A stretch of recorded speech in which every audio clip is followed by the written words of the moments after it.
pomeriggio e ben ritrovati. Il saluto dal Parco Sant'Artemio di Treviso, da Mirko Cavallin. Quarta e ultima giornata della Fiera Quattro Passi, 13ª edizione, Generazioni in Viaggio. Il saluto a chi ci ascolta su Radio Veneto 1, media partner di questa edizione della Fiera Quattro Passi, in streaming su quattropassi.org, tutti i filmati disponibili poi su YouTube. Subito un ospite, anche oggi un pomeriggio molto ricco, tantissima gente come sempre in una domenica primaverile molto piacevole da vivere all'esterno ma anche all'interno dove ci troviamo noi. Benvenuto a Enrico De Luca, che è responsabile rete di Viaggi e Miraggi. Saluti a tutti. Viaggi e Miraggi, già il nome dice molto, facciamo un po' di storia per sommi capi. Allora, Viaggi e Miraggi è un'agenzia cooperativa di turismo responsabile che è nata qua a Treviso. La fondazione proprio della cooperativa è avvenuta nel 2000, ma già anni prima un gruppo di persone che gravitavano intorno alla bottega Pace e Sviluppo hanno iniziato a pensare a questa nuova forma di turismo che coinvolgesse comunque l'incontro con i progetti, i territori del sud del mondo e del nord del mondo. Ripeti e scandisci bene, è un'agenzia? Agenzia cooperativa Onlus Viaggi e Miraggi. Perfetto, bene. Una delle prime cooperative sociali, la prima probabilmente cooperativa sociale diventata agenzia di viaggio in Italia. Che ovviamente come l'agenzia di viaggio fa tutto quello che deve fare un'agenzia di viaggio, ma con una chiave, un focus delle attenzioni diverse, no? Sì, l'attenzione principale proprio in primis è la relazione, cioè costruire un momento di un viaggio che magari sappiamo, i viaggi sono pochi giorni, non è un periodo lungo, avere l'opportunità in così pochi giorni di instaurare una relazione col territorio non è sempre facile. Farlo attraverso qualcuno che fa mediazione e permette a noi di instaurare un rapporto duraturo e continuativo con dei partner su del mondo, e alle persone che fanno il viaggio di fare un'esperienza gratificante. Ecco, quando torni a casa dopo aver fatto un viaggio con noi con il cuore un po' gonfio di emozioni e incontri, ti rendi conto che insomma quel quid in più che hai pagato, che se invece fossi andato da solo probabilmente è stato un investimento.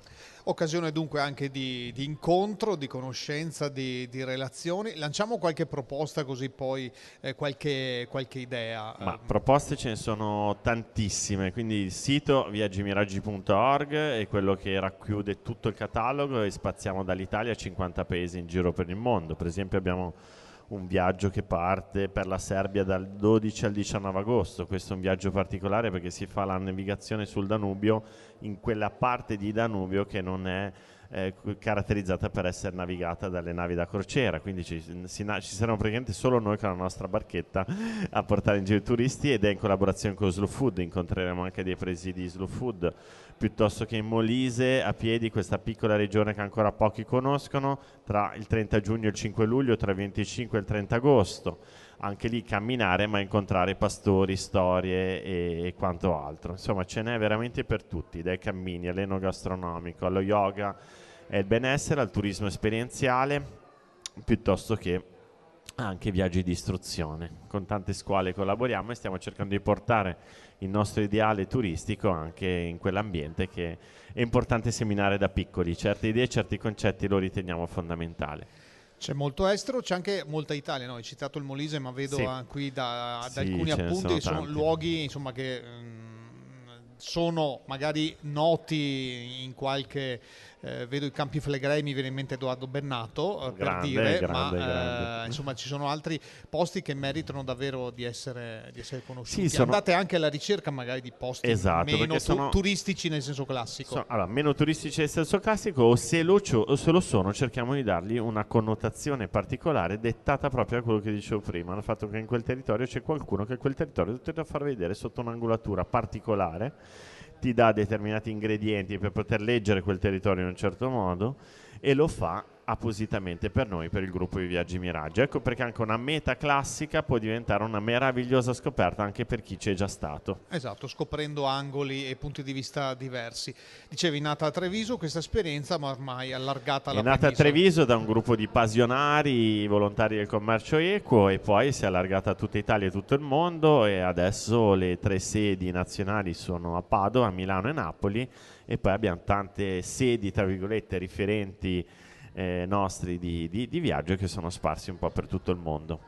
Sulla tua maglietta c'è scritto la rete del turismo responsabile. Bravissimo. Tra chi è suddivisa questa responsabilità? Questa responsabilità è suddivisa in primis tra tutti i soci. I nostri soci sono soci soggetti giuridici, mi spiego, sono associazioni, ONG, cooperative che per quanto riguarda il discorso viaggi hanno deciso di fare questo cammino insieme a noi. Magari hanno un progetto, un contatto in Sudafrica o quel progettino che lavora con i disabili. Ci piacerebbe Viaggi Miraggi se entriamo in rete, diventiamo vostri partner, valorizzarlo anche con l'arrivo dei turisti che possono conoscere quello che questi ragazzi disabili fanno, magari degli oggettini o delle particolari attività ludico-ricreative. Ecco, un momento di stare anche con queste persone, sostenere determinate attività sociali o educative e quindi mettere, diciamo, in rete il valore, diciamo, la responsabilità è veramente a disposizione dei soci e dei partner con cui lavoriamo. Anzi, Viaggi Miraggi stessa è di proprietà dei nostri soci. Noi operativi che lavoriamo all'interno della cooperativa siamo a servizio di tutta la nostra rete di soci che organizza e sogna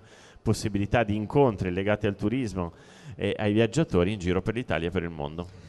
Tu confermi quello che si va dicendo da tanto tempo, non solo in campagna elettorale, ma tanto siamo sempre in campagna elettorale, cioè che il turismo è un volano economico?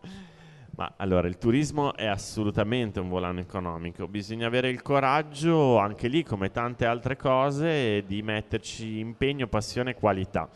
Perché il rischio, l'abbiamo visto benissimo, quello che sta succedendo a Venezia, per esempio, il rischio è quello di consumare le mete e non far più passare che cosa succede realmente. Quella è la vita reale di determinati luoghi, ma si diventa solo un po', diciamo, orpello a beneficio dei turisti. Ecco, questo non è quello che vogliamo. Noi vogliamo che la vita in questi luoghi continui e che i turisti possano proprio apprezzarla per la veridicità e quello che succede quotidianamente in questi luoghi.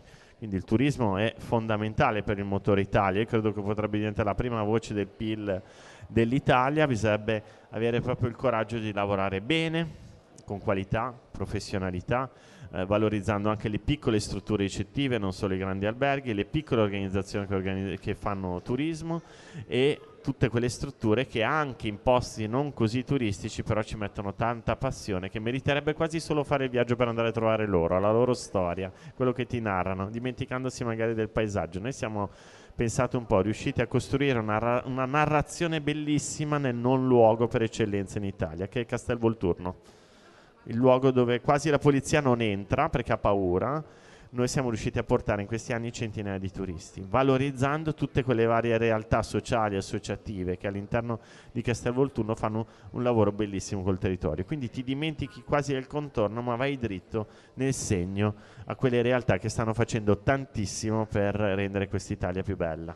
E insomma, anche nel turismo ci può essere una chiave diversa.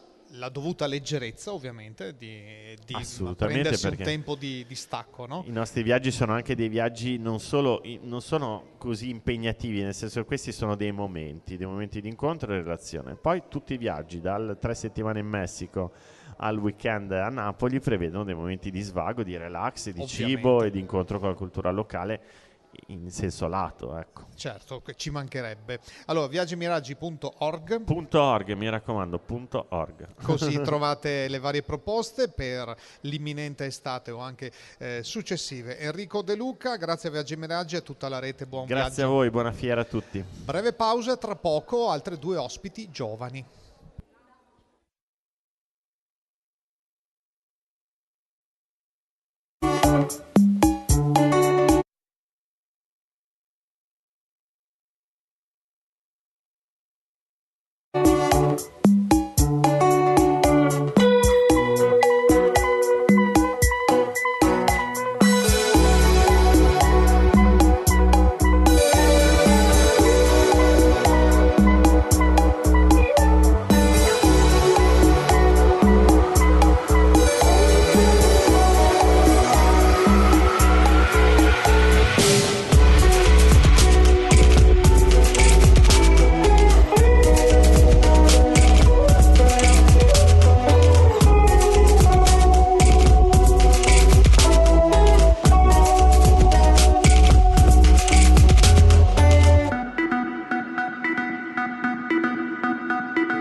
uguale, nel senso di due ospiti giovani, una è un po' più timida, quella più coraggiosa è qui con me, che è Sofia, benvenuta. Microfono. Grazie.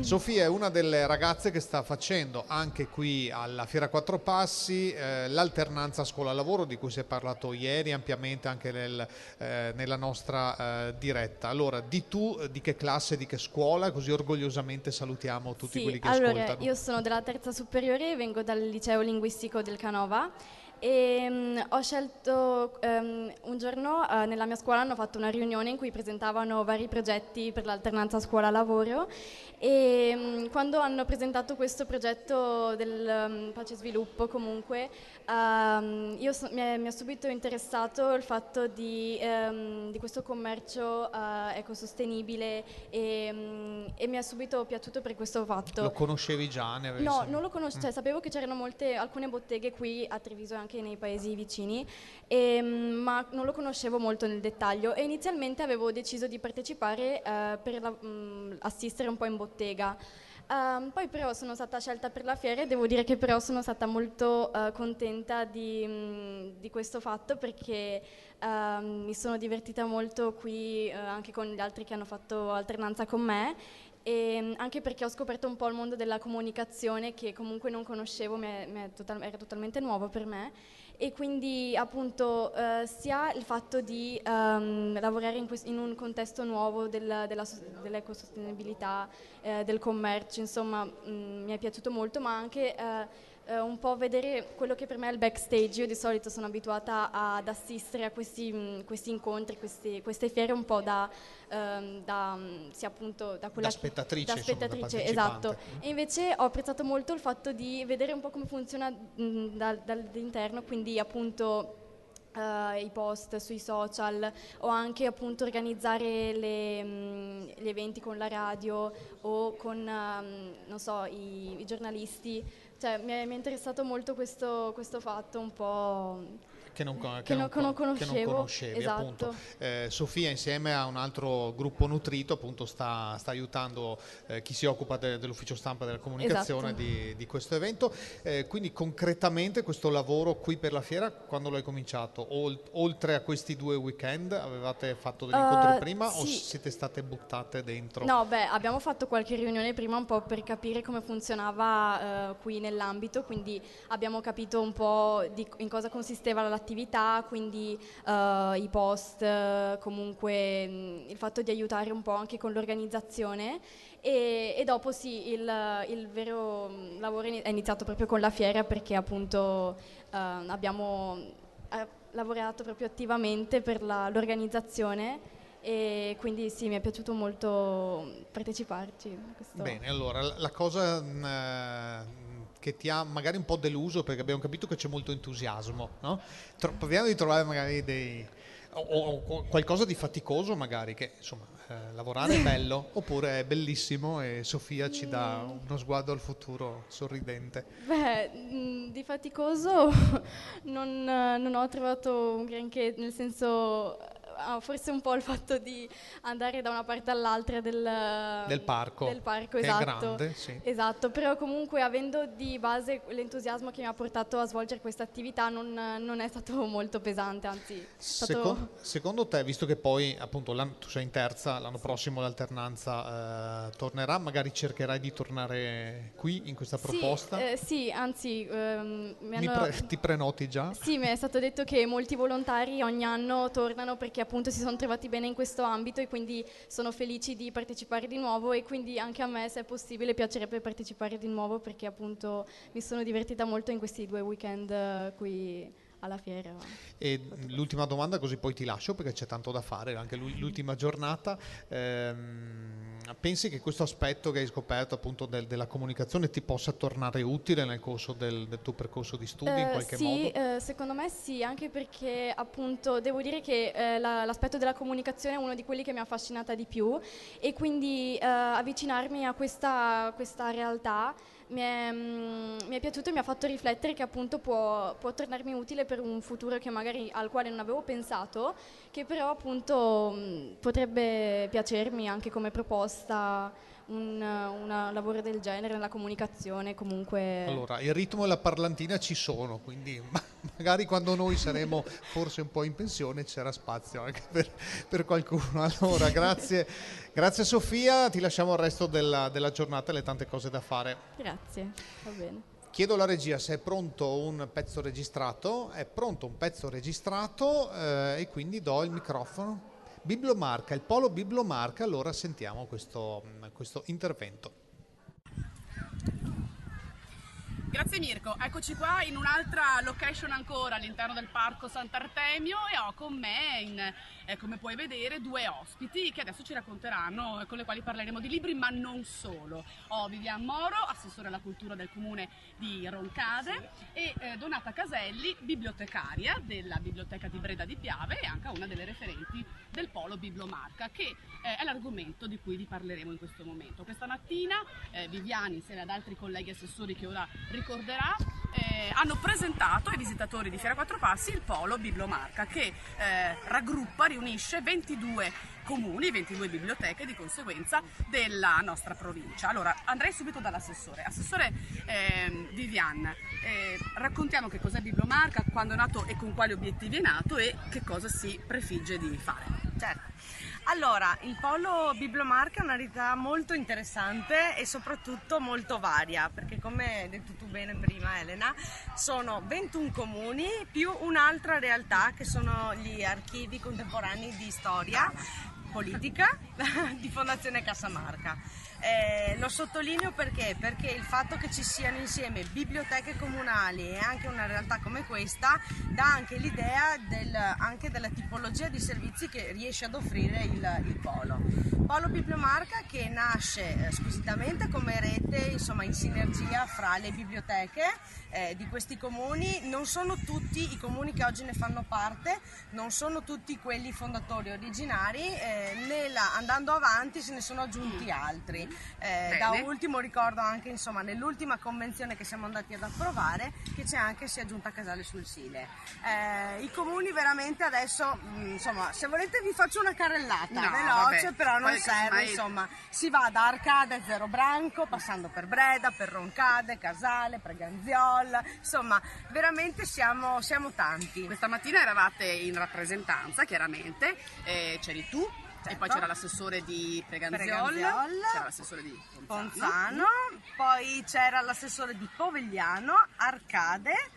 E insomma una buona rappresentanza di assessori. È stato bello perché avete incontrato le persone, avete potuto trasmettere quello che è proprio la filosofia, lo stile del Polo Biblomarca. Nel concreto che cosa fa questo polo? Allora, questo polo si muove su due livelli. Allora, da un lato che è l'obiettivo, quello storico, che il Polo, insomma, anche per cui è nato, si è posto come obiettivo quello di mettersi in rete per avere un servizio informatico condiviso, quindi per tutta anche la parte di catalogazione, si fanno anche delle bibliografie comuni per le scuole, per tutta una serie di altre realtà, e quindi molto strettamente legato a quella che è la funzione primaria della biblioteca. E quindi è nata come rete che insomma fa da supporto. Tra l'altro ricordiamo anche una cosa insomma importante, che ad oggi anche la parte di contributo che viene dalla regione a sostegno delle biblioteche arriva ai poli bibliotecari, e quindi è sempre più difficile, se rimani come singola biblioteca, riuscire anche ad avere i margini e gli strumenti per poter lavorare. Quindi questo, diciamo, è stato l'obiettivo primario. Poi la cosa si è allargata, si è espansa, perché per nostra fortuna, e ce lo dimentichiamo un po' troppo spesso, ogni biblioteca le nostre biblioteche hanno un patrimonio di persone che hanno competenza, hanno professionalità, e tante volte ce lo dimentichiamo perché non ci rendiamo conto di quanto anche il bibliotecario faccia una funzione di rapporto con i nostri concittadini che per certi aspetti è quasi un assessorato a sé. E questo, insomma, da quest'anno abbiamo anche cominciato con una nuova sfida, devo dire, interessante, allargarsi, quindi partire dal presupposto che le biblioteche sono sì legate strettamente ai libri, ma in un futuro prossimo dovranno sempre più attrezzarsi alle nuove sfide che la tecnologia e la digitalizzazione impongono. Oggi, insomma, parliamoci chiaro, i ragazzi, gli studenti, se devono trovare delle informazioni non cercano nei libri della biblioteca, certo. vanno a vedere su internet. E allora qui si pone il grosso interrogativo ma le biblioteche del domani saranno destinate a sparire oppure no? E quindi ci siamo a trasformarsi. E quindi questo è assolutamente il fulcro, riuscire a capire che in realtà no, la biblioteca è un centro, veramente un polo in sé di ogni comune, che non solo dà una moltitudine di servizi, ma che fa anche proprio da recettore per le comunità. Certo. E quindi, insomma, abbiamo deciso... Avete un bel lavoro davanti, decisamente. E li hai citati tu, e quindi andiamo dai bibliotecari, certo. che hanno un ruolo, come diceva l'assessore, effettivamente centrale di mediazione con la cittadinanza, con i ragazzi che magari sono i frequentatori privilegiati delle biblioteche, con le scuole, ma non solo, anche con gli adulti. Allora, raccontaci il ruolo del bibliotecario anche in questo contesto di rete di Biblomarca. Il Polo Biblomarca ha deciso di essere in questo contesto perché ritiene che arrivare a chi non frequenta le biblioteche più che a chi frequenta le biblioteche sia importante.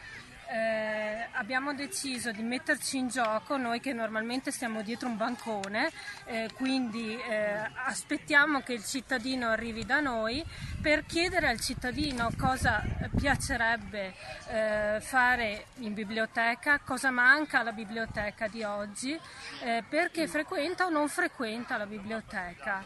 Attualmente abbiamo molte persone che la frequentano, tuttavia chi non la frequenta non arriverà mai. Come gruppo di bibliotecari lavoriamo insieme anche per settori, quindi c'è chi fa le bibliografie, c'è chi si occupa di multimedialità a seconda delle proprie caratteristiche, per cercare di rispondere alle esigenze, raccogliendo le esigenze in un contesto esteso come quello della Fiera Quattro Passi.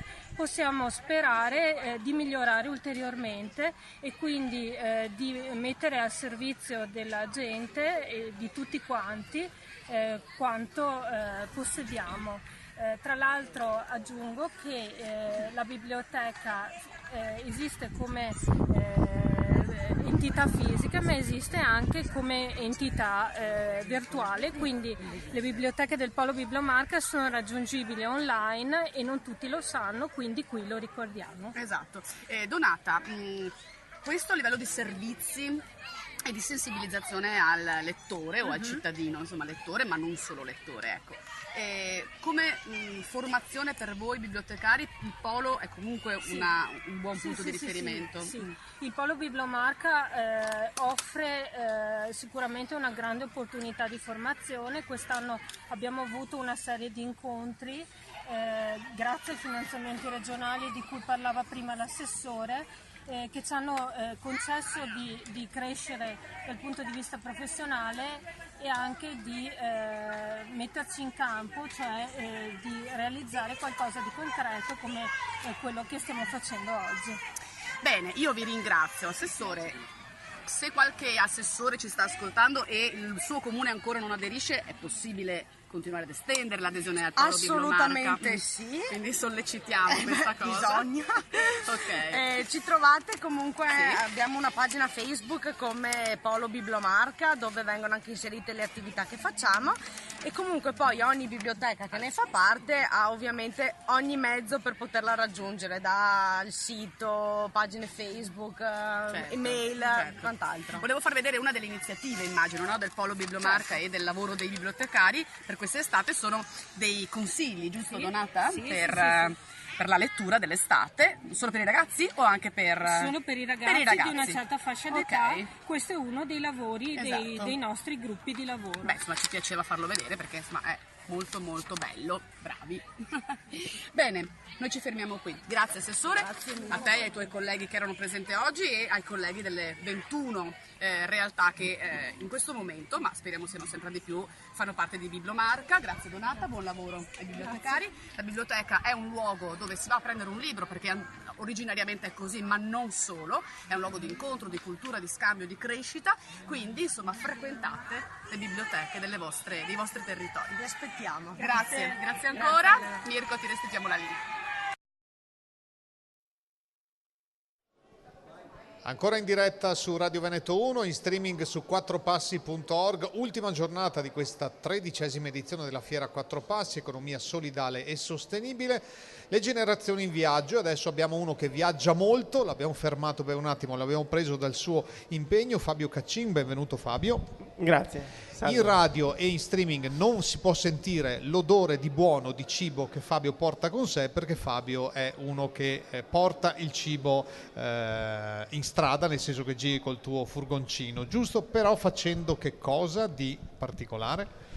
Io principalmente cucino su wok, per cui una cucina orientale, asiatica. Definiamo wok per i pochi esperti. Il wok è quella padella di ferro rotonda che per molti ha il fondo piatto, ma in realtà è rotonda e che distribuisce il calore omogeneamente in tutta la padella. Non solo al centro. E il calore è molto forte, c'è una cottura molto veloce perché appunto si raggiungono temperature molto elevate. E utilizzo queste attrezzature per però incentivare verdure del territorio che ancora magari non sono così famose, tipo uso il cavolo rapa, uso la cicoria in un modo diverso dal solito verdura cotta, diciamo, e tutti i prodotti che sono disponibili da coltivatori biologici o comunque consapevoli dei territori dove mi fermo. Quindi tu sei qua, sei in questi 4 giorni alla Fiera Quattro Passi, cosa hai trovato? Insomma, un periodo abbastanza... Sono andato dalla cooperativa Topinambur ad acquistare, per cui loro avevano della cicoria, del cappuccio, adesso settimana scorsa avevo anche le fragole, sempre loro, e ho appunto del cavolo rappa che arriva da qua vicino, comunque tutta roba del territorio. E se sei da un'altra parte prendi quello che c'è. Sì, appunto. Il tuo nome commerciale per cercarti in giro è il Bruno, sì, anche qui tutto attaccato. Stand numero 40, quindi entrando abbastanza vicino anche alla nostra postazione. Da quanto tempo hai questa attività e come è nata? Allora, il Bruno compie un anno a fine mese. Come progetto io ho iniziato molto prima a pensare tutto quanto, immagine coordinata e tutto quel che ci sta dietro, e io comunque da 20 anni che lavoro nel settore, cioè ho iniziato da boccia appunto in pizzeria, poi ho lavorato in ristoranti, ho fatto il consulente a Londra, per cui sempre negli ultimi anni soltanto per cucina vegana. Solo appunto perché non l'abbiamo detto, sì. La tua è esclusivamente vegana. Sì, vegetale. Sì. Vegetale. O vegana. Sì, esatto, certo. Appunto, infatti hai citato le fragole che però non vanno sul wok o vanno sul wok? No, era per fare uno smoothie. Sì, okay. È qualcosa di diverso, sì. Cosa pensi di tutte quelle trasmissioni televisive che ormai abbondano a qualsiasi ora su qualsiasi canale, dove tutti sono bravi a cucinare o almeno ci provano? Io ti rispondo che non ho la TV. Ah, fantastico. E non la guardo. Però sai che esistono. Esistono, e da un certo punto di vista fa bene, da un certo punto di vista un po' meno. Sicuramente incentiva chi magari prima non voleva dimostrare quello che sapeva fare, però poi sembra che tutti quanti siano capaci. Tra l'estetica e la sostanza, tu a cosa punti? Rispetto a quello che faccio io, la sostanza, okay. Perché comunque quando uno mangia un piatto mio rimane anche soddisfatto perché riempie, non deve mangiare altro e tutto qui. Ovviamente c'è anche un po' di estetica perché la scatolina c'ha il suo timbro, è tutto compostabile, insomma si cerca di fare le cose in modo carino. Anche su questo volevo arrivare, no? Sul fatto tu sei qui, appunto, lo diamo forse per scontato, ma così scontato non è, che anche tutto il packaging o quello su cui il cibo di strada viene preparato, posto, che poi abbia un percorso insomma virtuoso. Sì, no, io utilizzo dall'inizio, ho sempre utilizzato materiale compostabile, per cui adesso anche gli ultimi dolci che sto cercando di fare vorrei farli edibili al 100%, nel senso... Cioè si mangia anche la scatola? Sì, no, non la scatola, magari una cialda, Sì, una ok. cosa del genere. Ah, sì. tipo il gelato, no? Che non si mangia. Una specie, Sì, sì. il concetto è un po' quello, Sì, no? Che mangia il concetto cono. è quello, sì. Comunque tutto è compostabile, tutto è appunto... Tra i posti dove sei stato, quello che ti ha sorpreso, stupito di più in positivo, come risposta magari della clientela o prodotti che hai trovato? Io come risposta è un po' è sempre ottima ovunque, perché tutti quanti anche tornano indietro ancora magari col boccone in bocca per ringraziarti e dirti quanto buono è. E quello lì è È il massimo, insomma. sì, è una soddisfazione enorme. Certo. E abbiamo lavorato in un posto molto bello che quest'anno purtroppo non ci sarà, a Sarzana, nel castello di Sarzana. In Liguria? Sì, in Liguria. E lì è andata... Alla zona delle Cinque Terre. No? Sì, e lì tutte e 3 le sere del festival è andata molto bene, poi anche la location fantastica, seppur c'erano anche tanti altri, facevano da mangiare, tutti quanti abbiamo lavorato ed è stato bello, insomma. Come funziona? Ti proponi tu, vieni cercato per avere il posto, quanto faticoso è l'affrontare la burocrazia? Entrambi, c'è chi chiama, a volte se mi interessa molto qualcosa chiedo io, a volte capita dal niente. Infatti l'altro giorno mi ha chiamato questo ragazzo con cui ho lavorato già, di Bergamo, per un evento a Milano, si chiama Terraforma Festival, è un festival di musica elettronica molto bello che ho detto, ci picchia, vengo ci posso subito. andare? Sì, infatti ho detto ci vengo subito. Se tu sei qui, chi c'è al banchetto? Adesso ho 2 collaboratori okay. che... No, infatti, arrivo alla domanda per dire poi se sei da solo, sei... No. girate, siete sempre gli stessi? Ho fatto anche eventi da solo, cioè io fino a 60-70 persone riesco a farle da solo, e adesso che ho inserito anche dei burrito di sushi e gli smoothies è un po' difficile far tutto da solo, per cui siamo con i grandi festival, siamo in 3, a dire altre volte siamo stati anche in 4, per cui... dipende poi appunto sì. Dall'affluenza. Qui mi pare stia andando bene. Sì, una bella risposta, sempre belle persone, sempre tranquillo. Infatti rispetto ai lavori che ho fatto prima, questo qui è un lavoro che mi fa notare quanto le persone sono sempre tranquille e serene, non c'è mai chi ha fretta, chi vuole correre. Aspettano. Invece mentre facevo pizze, una volta facevo pizze, c'era sempre quello che pronta. Sì, infatti, sì, invece... anche il tempo di gustare, di sì, pazientare. Invece a volte anche se aspettano mezz'ora sono tranquilli. A proposito di tempo, prima mentre aspettavamo appunto che finisse il filmato ci hanno detto manca 1 minuto e mezzo e tu mi hai detto ma in 1 minuto e mezzo io preparo qualcosa, no? Perché riesco a fare 4 porzioni in 1 minuto e mezzo. Sì, con 2 padelle faccio 4 porzioni. Perché appunto dicevi le temperature sono molto alte, quindi sì. Bisogna anche essere molto veloci. Sì, anche la cottura è molto veloce. Sì. Cottura veloce, anche, attenzione. Io non ho i bruciatori che usano i veri ristoranti, perché altrimenti non mi basterebbe l'approvvigionamento di gas. Perché comunque come la padella con cosa la scaldi? Ho sia l'induzione che la fiamma. Ah, ok. Sì. Quindi bombola a gas. Sì, l'impianto del furgone e anche una padella a induzione. Siccome servo anche delle tagliatelle di riso che sono senza glutine, per cui cerco di tenere sempre separate le due padelle. Esatto, che devono stare per normativa separate. Allora, ti lasciamo tornare al tuo furgone, il Bruno, Fabio Caccin, grazie, buon appetito e buon viaggio. Grazie a voi. Breve pausa, tra poco ancora insieme, Fiera Quattro Passi, state con noi.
diretta su Radio Veneto 1 per questa ultima giornata della Fiera Quattro Passi. Ancora ben ritrovati da Mirko Cavallin, ancora fino alle 17 insieme tanti ospiti, tante realtà che qui alla Fiera Quattro Passi sono presenti, si raccontano. Con uno dei prossimi appuntamenti poi ci proietteremo già alla prossima settimana e al resto dell'estate. Ci proiettiamo un po' all'indietro e un po' al futuro invece con l'ospite che è qui a fianco a me, che è Damiano Cavallin del Festival Pensare il Presente. Benvenuto Damiano. Grazie mille a voi. Allora, intanto diciamo chi siete Pensare il Presente. A Pensare il Presente è un gruppo di insegnanti, di docenti che ormai da 4 anni costruisce questo festival filosofico a Treviso. Siamo molto orgogliosi perché si regge tutto sull'economia del dono della gratuità, per cui tutti noi lavoriamo gratuitamente, i relatori vengono gratuitamente e il festival funziona grazie anche alle offerte che il pubblico poi ci lascia durante le conferenze. Quindi, da quanto tempo? Questa è la 4ª edizione. Una 4ª edizione che però ha appunto pensato quest'anno di cambiare. Infatti quest'anno rassegna che sta per chiudersi, adesso lo diremo, l'avete proiettata al futuro, da pensare il presente a pensare il futuro. Sì, l'associazione rimane Pensare il Certo. Presente. Abbiamo scelto quest'anno di fare l'upgrade, potremmo dire così, e passare al futuro. Finora nelle tradizioni precedenti abbiamo analizzato un po' il presente dal punto di vista economico, sociale, filosofico, psicologico, politico. Volevamo lanciarci un po' in avanti e cercare di capire attraverso l'intreccio di varie discipline che cosa accadrà nei prossimi anni e cosa ci aspetta nel futuro, dal punto di vista appunto della società, dell'economia, della filosofia.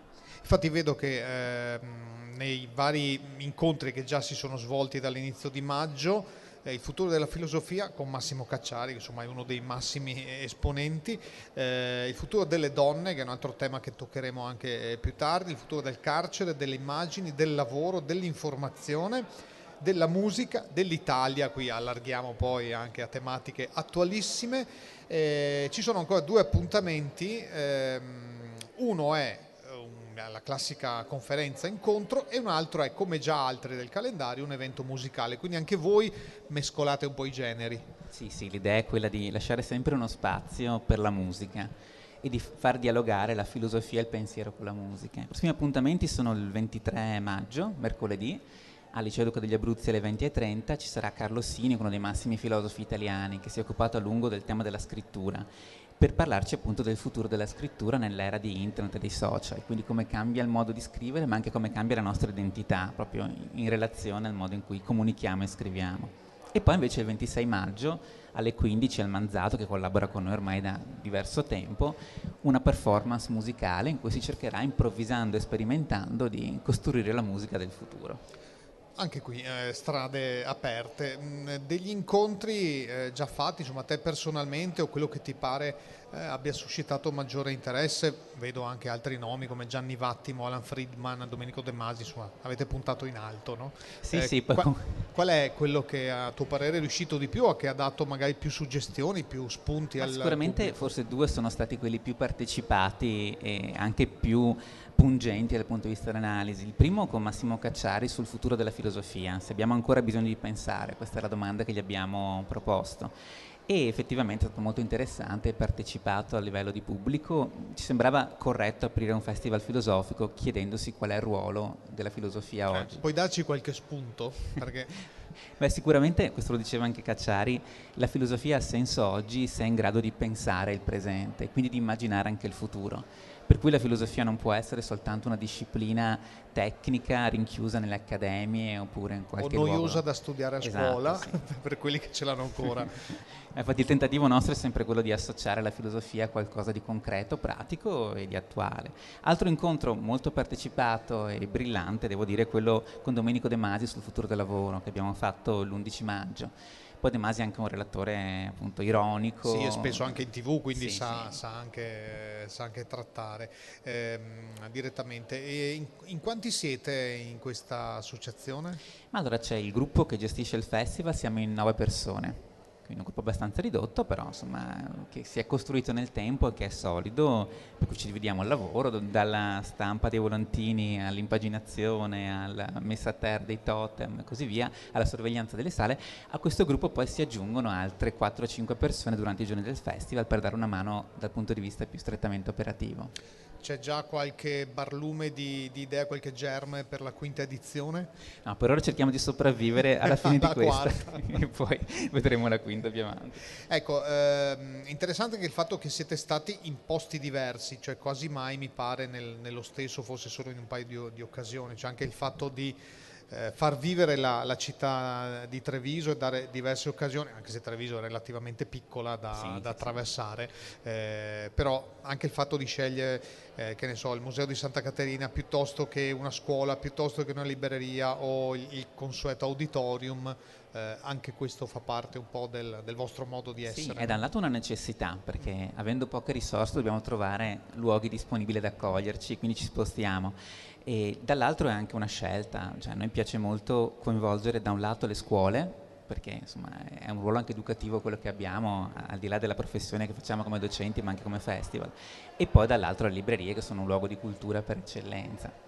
Allora, pensareilpresente.it, così trovate i dettagli. Mercoledì 23, 20 e 30 all'Istituto Duca degli Abruzzi con Carlo Sini, modera Damiano Cavallin. Invece sabato 26 alle 17 al Liceo Manzato la musica del futuro, l'edizione di quest'anno del Festival Filosofico Pensare il Futuro. Grazie Damiano. Grazie mille a voi, buona continuazione. Breve pausa e tra poco torniamo. Ancora 4 passi, state con noi.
si chiama Larsen, di cui abbiamo parlato ieri, l'effetto Larsen, quando fischia il microfono è l'effetto della diretta. Ben ritrovati ancora dalla Fiera Quattro Passi, con tanti ospiti, pomeriggio affollatissimo, come sempre l'ultimo della fiera è molto ricco, anche il pomeriggio c'è un po' di nuvola ma copre anche dal sole, quindi ancora più piacevole stare nel Parco Sant'Artemio. Parliamo ancora di arredamento, lo abbiamo già fatto qualche giorno fa in una precedente puntata, lo facciamo insieme al signor Stefano Metrione, benvenuto. Buongiorno. E il signor Ivan, buongiorno. Benvenuto. Allora, io do la parola, il titolo che mi è stato scritto, che è Woodever, che tradotto vuol dire sempre legno. Sempre legno. Allora, vi faccio raccontare brevemente, poi passo la parola al nostro comunicatore marketing, che è Stefano. Io sono il titolare dell'azienda, della Woodever Design. È un'azienda che è nata nel 1990, quindi è quasi 30 anni di esperienza, di attività. Nel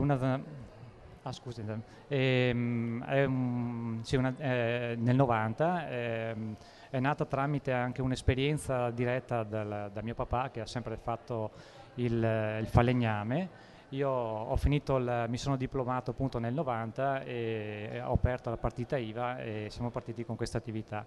L'attività inizialmente ha sempre operato sul restauro di produzione di mobili antichi, quindi da sempre abbiamo avuto un'attenzione a quello che è il biologico, perché già quando si parla di restauro di mobili antichi ovviamente il restauro viene fatto con dei prodotti puramente naturali. Poi nel corso degli anni l'azienda si è più sviluppata sull'arredamento, quindi arredamento su misura con progettazione e realizzazione di arredamenti. Ultimamente abbiamo fatto un po' un salto di qualità e l'azienda si è più concentrata al design, quindi siamo riusciti a mettere insieme quello che è l'arredamento, il cosiddetto arredamento con il massello, però unito al design, quindi alla leggerezza e all'innovazione, e soprattutto sempre mantenendo quello che è la nostra filosofia dall'inizio, cioè del biologico. Infatti i mobili che noi produciamo sono di design, sono di legno e sono quindi biologici.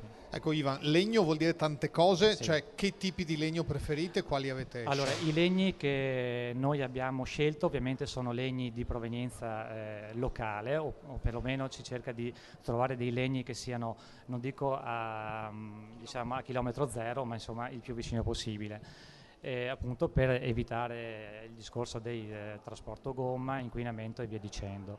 Poi il legno, ovviamente quando si costruisce un mobile, il mobile si usano colle, anche le colle che usiamo sono comunque colle non nocive, non sono le famose colle resine formaldeide che poi fanno delle esalazioni nocive anche nell'ambiente, sia durante la lavorazione ma soprattutto quando si porta a casa il mobile. Quindi anche la colla è importante. E poi la finitura, le finiture noi usiamo essenzialmente oli naturali e qualche prodotto all'acqua. Stefano, ho dimenticato qualcosa? Ivan?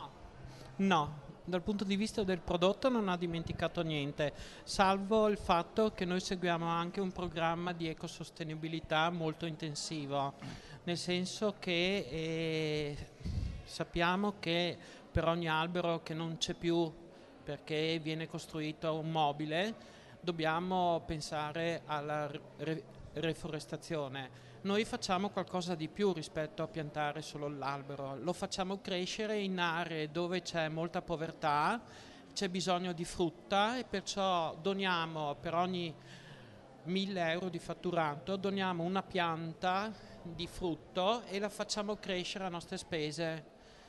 Questa crescita viene documentata attraverso fotografie che vengono messe nel canale sociale aziendale.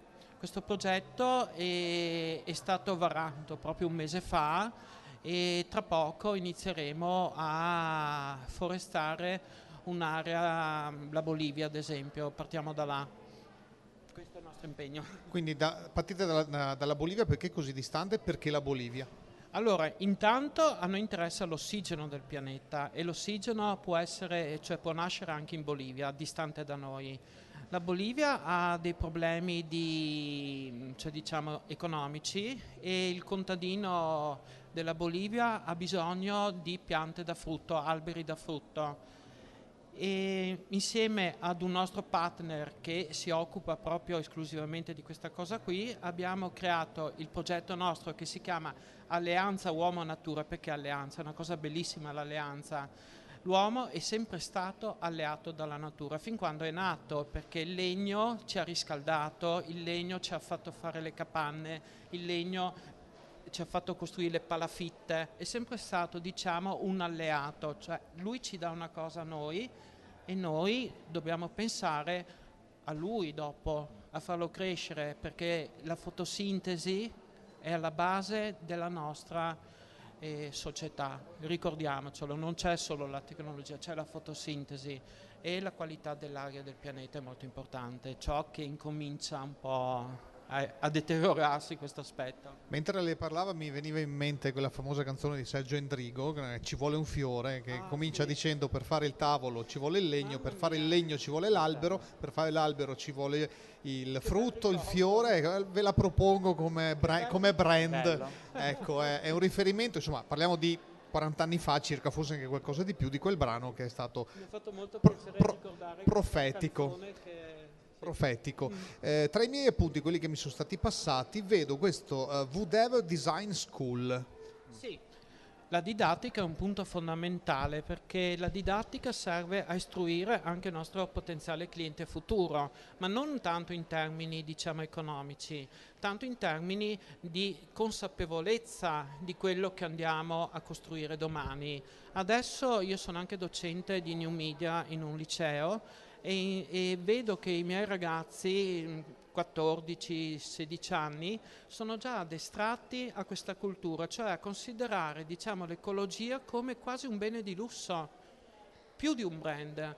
E allora questo mi fa ben sperare che attraverso anche al potenziamento della didattica possiamo indirizzare la nostra società verso un miglioramento, oggi più che mai, perché oggi c'è internet, ci sono le strade della comunicazione intensiva, perciò riusciamo a velocizzare quello che in passato era più lento. Oggi ecco, ci vuole più velocità di informazione, perché c'è anche più velocità di deteriorizzazione della qualità della vita e del pianeta stesso. Dobbiamo essere veloci.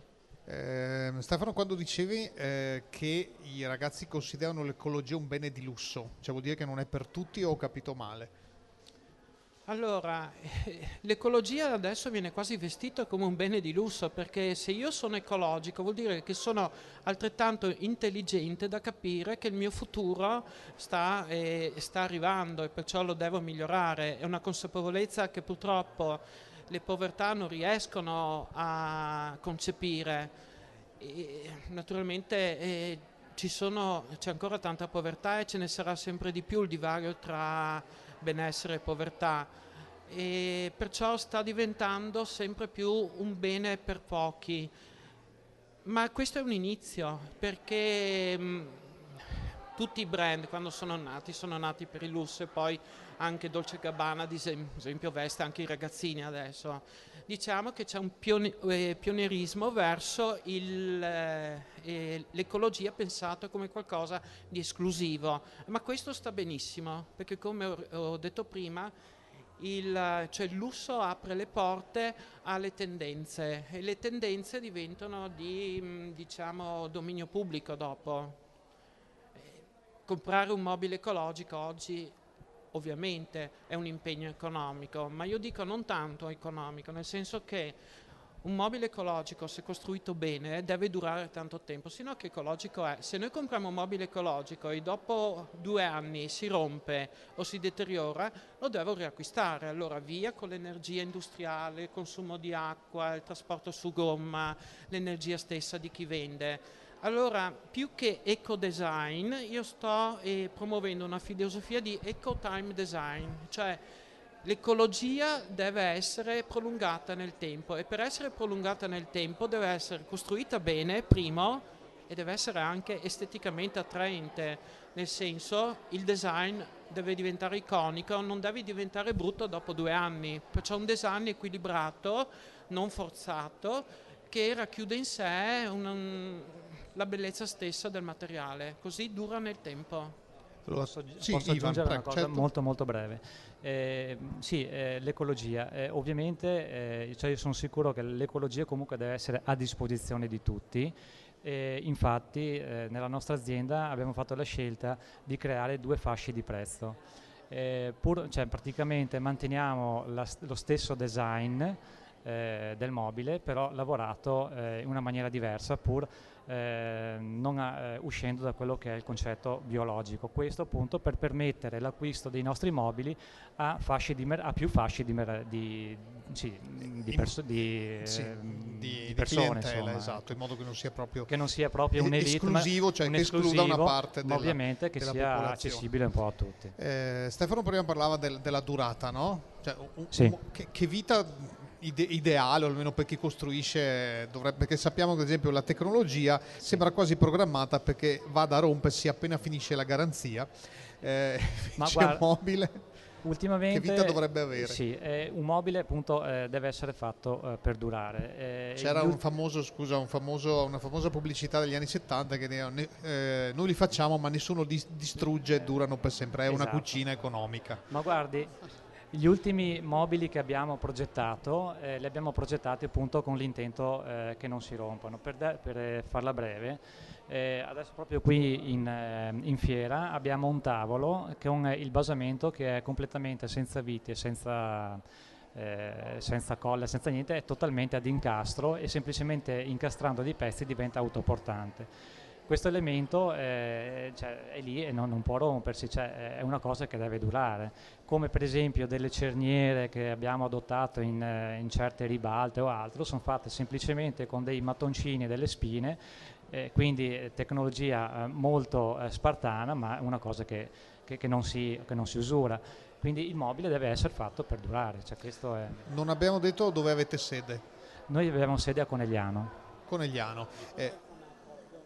Che mercato avete? Abbiamo sentito prima parlare di Bolivia, ma dove commercializzate? Noi comunque manteniamo una realtà molto piccola, artigiana, anche perché sennò certe qualità non si potrebbero mantenere. E quindi abbiamo un mercato abbastanza locale, diciamo, per adesso ci limitiamo alla regione.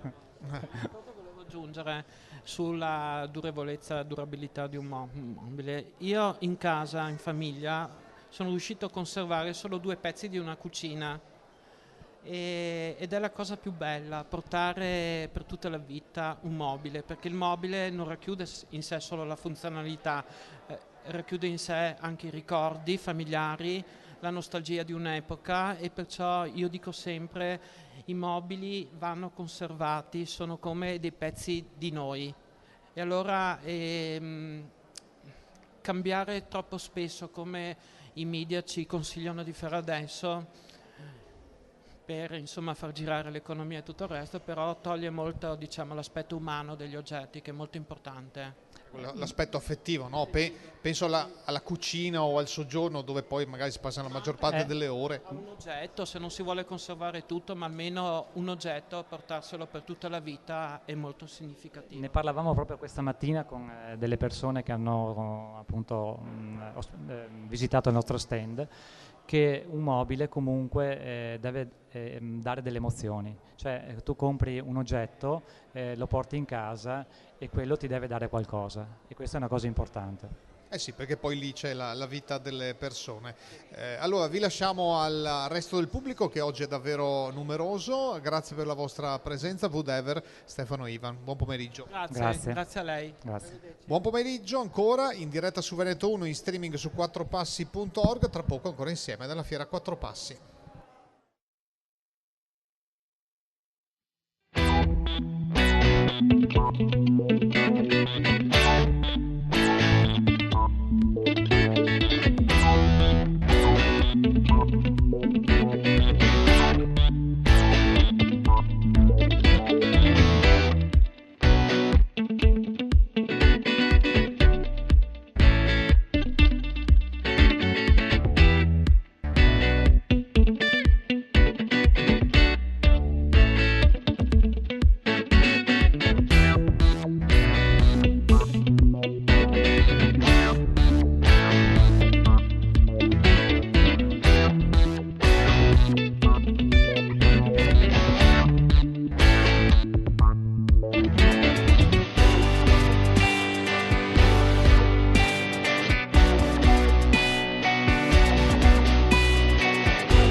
Ancora in diretta alla Fiera Quattro Passi, Generazioni in Viaggio, qui è un movimento continuo, l'ultima giornata è fortunatamente sempre quella più partecipata. Amici da sempre di questa fiera sono gli amici di Ritmi e Danze dal Mondo, benvenuto a Don Bruno Baratto. Grazie a voi e grazie dell'ospitalità. Allora, con te parliamo di questo rinnovo di quello che si è chiamato per anni Festival Ritmi e Danze dal Mondo per 22 anni, 22 quindi, anni e che da quest'anno cambia format, formula, sviluppo e per quanto riguarda Giavera del Montello anche il nome. Diventiamo Giavera Festival, almeno per il momento. Dopo 23 anni o cambi o muori. La vita è cambiamento, non cambiamento fine a se stesso, ma certo è cambiamento, e dopo un periodo abbastanza lungo di esperienza è bene decidere cosa si vuole fare da grandi. E quest'anno appunto avete deciso di cambiare la formula, a Giavera chiaramente l'appuntamento c'è, ma non c'è solo quello, perché c'è già qualcosa che si è svolto la settimana scorsa a Milano, prima ancora, la settimana prossima saremo ancora sul Montello come già un anno fa per altri motivi, ma adesso ci arriviamo. Partiamo da Milano, da quel che è successo. Sì, partiamo ancora un attimo prima, abbiamo un piccolo slogan a numeri, abbiamo deciso di diffondere il Giavera Festival in 7 eventi in 5 mesi, 4 province, 3 regioni, 2 nazioni e un unico festival. Ci manca il 6, ma quello non l'abbiamo perso per strada. Abbiamo cominciato appunto il 7 aprile a Montebelluna con Natalino Balasso, amico di lunga data del festival. Poi sabato e domenica scorsi siamo stati a Milano. Milano perché? Milano è una città di fatto multiculturale e multietnica. Sono 3 milioni e passa di abitanti e con una varietà di presenze, 160 paesi diversi, quasi più di 250.000 residenti stranieri, che è senz'altro un luogo di complessità e di diversità interna. Ci interessava capire come si sta muovendo questa varietà di dinamiche che abitano Milano da più tempo che Treviso e che forse prospettano anche alcuni sviluppi futuri che potranno interessare nel prosieguo il nostro territorio. Voi siete stati in uno di quei luoghi che poi ovviamente arriva al centro della cronaca, cito via Paolo Sarpi, però a partire dalla cronaca, dai fatti negativi che succedono o ai quali viene associata, no, la persona straniera, la persona diversa, arrivando lì poi si capisce che magari la convivenza è non facile magari, ma possibile. Anche perché abbiamo girato Milano. Via Paolo Sarpi è stato solo uno delle tappe, siamo stati a Quarto Giaro prima, incontrando l'assessore ai servizi sociali Maiorino, poi appunto via Paolo Sarpi, poi una cascina gestita da un'associazione di senegalesi, poi in via Padova, dove abbiamo incontrato l'imam del centro di preghiera musulmano di via Padova, poi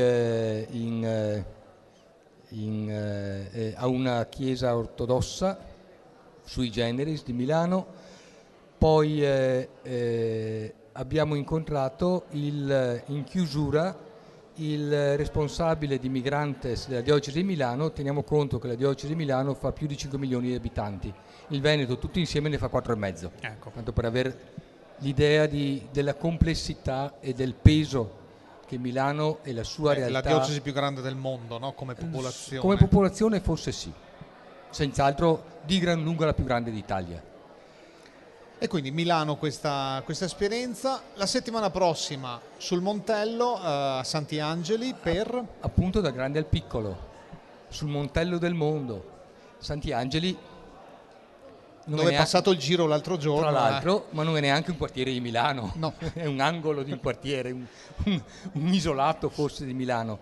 Però lì da una ventina d'anni la scuola primaria e la scuola di infanzia del posto stanno lavorando nel loro piccolo con le diversità di bambini di origine straniera che abitano anche Santi Angeli del Montello. E quando ci siamo incrociati e abbiamo capito che c'era molto desiderio di inventarci qualcosa insieme, ci siamo stati molto volentieri. Una cosa alla portata appunto del Montello. Faremo un piccolo tratto di strada e ci auguriamo sia bel tempo per farlo, perché il Montello è meraviglioso a questo punto di vista. E un momento di picnic insieme con prodotti del posto, della cooperativa di Santi Angeli, e poi con i genitori un ragionare insieme su cosa vuol dire confrontarci con le diversità dei figli e anche le proprie, e con i bambini e i ragazzi delle possibilità di laboratorio, di gioco, di favola, di racconto, che alla loro portata aiutino ancora una volta a incrociare le diversità. Più facile per loro che per noi adulti. Certo, per loro hanno meno schemi mentali addosso, anzi non ne hanno proprio. A Giavera ci si arriva, prima si passa per la provincia di Vicenza e quella di Pordenone. Sì, Vicenza ci era interessato molto ultimamente una realtà che è a Vicenza, un'associazione Sguardi nella città, a Sant'Orso della Verità, con intrecci meticci. L'intrecciare, il creare tessuti che sono fatti di fili diversi. Loro lavorano molto con i richiedenti asilo, ma non tanto nel supporto più classico per quanto riguarda la lingua e il seguirli per quanto riguarda le domande d'asilo, quanto per quello che è fortemente necessario, cioè rendere per loro possibile impiegare il tempo in maniera interessante, in maniera utile per loro e per la comunità in cui si trovano. Hanno realizzato alcuni laboratori che valevano la pena di incontrare, e con loro nel territorio del Vicentino, il parco di Villa Rossi a Sant'Orso, con la collaborazione anche di alcune associazioni del posto e dell'amministrazione comunale, il 10 giugno faremo un pomeriggio di tessiture di volti, di musiche, di arti e di sapori. Poi il 23 giugno ci spostiamo a Pordenone in collaborazione con una delle associazioni storiche nell'organizzazione della festa di Giavera, che è l'associazione di Tuareg nigerini che vivono lì da parecchio tempo, e con i quali ci siamo inventati, il titolo è Terre Friulane Genti Tuareg, una cena con uno scambio di racconti e di punti di vista, ma poi soprattutto una passeggiata notturna con i Tuareg nel deserto del Friuli, che è il Magredi. Sì, perché non tutti sanno che in Friuli c'è una terra desertica. Da grava vera e propria, che è chiamato poi così anche dalla gente del posto. Quindi ci faremo condurre da loro con musiche, con racconti, fino a concludere un momento di falò insieme proprio attorno al fuoco, classicamente il luogo dei racconti e delle storie. E questo sarà il 23 giugno, per poi arrivare in un weekend a Giavera. Micro Macro G-Fest 7 e 8 di luglio, il pomeriggio del 7 e tutta la domenica dell'8 a Villa Wasserman, concentrandoci soprattutto sul parco di Villa Wasserman, con una logistica un po' diversa dagli anni precedenti, che tenterà di investire non soltanto appunto la logistica e il cambiamento, ma anche alcune altre cose, e ridare sempre più qualità alla proposta che facciamo, sia dal punto di vista di sapori, sia dal punto di vista di mescolanze di sapori sempre di più, sia dal punto di vista di artigianato, sia dal punto di vista di mostre fotografiche e di presenze di associazioni di migranti, ma anche vorremmo quest'anno in particolare mettere l'accento su temi e questioni che riguardano il titolo di quest'anno, Occhi aperti sul mondo, un salto in altro.